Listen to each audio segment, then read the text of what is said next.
কুমিল্লার দাউদকান্দিতে বিএনপির ৪৮তম প্রতিষ্ঠাবার্ষিকী উপলক্ষে প্রস্তুতি সভা অনুষ্ঠিত হয়েছে।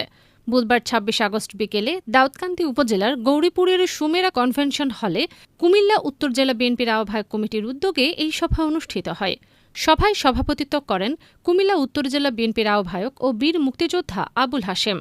এ সময় কুমিল্লা উত্তর জেলা বিএনপির যুগ্ম আহ্বায়ক সৈয়দ তৌফিক আহমেদ মীর, মোহাম্মদ মহিউদ্দিন, অ্যাডভোকেট তৌহিদুল ইসলাম বাবু, ব্যারিস্টার রিজভী উল আহসান মুন্সী, ওসমান গনি ভূঁইয়া ও সুফিয়া খাতুন সহ বিভিন্ন পর্যায়ের নেতাকর্মীরা উপস্থিত ছিলেন।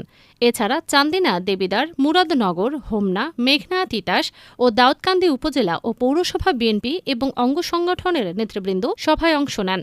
সভায় ব্যারিস্টার রিজভী উল আহসান মুন্সী ঘোষণা দেন, জুলাই আগস্ট আন্দোলনে শহীদ পরিবারের ৭ সদস্যকে বিনামূল্যে বেলারুশে পাঠানো হবে এবং তাদের কর্মসংস্থানের ব্যবস্থা করা হবে। আগামী ১ সেপ্টেম্বর বিএনপির ৪৮তম প্রতিষ্ঠাবার্ষিকী উপলক্ষে দাউদকান্দির গৌরীপুরে সকাল থেকে র্যালি ও সমাবেশ অনুষ্ঠিত হবে। ফারজানা মৌসুমী, ডিটিভি বাংলা, দাউদকান্দি।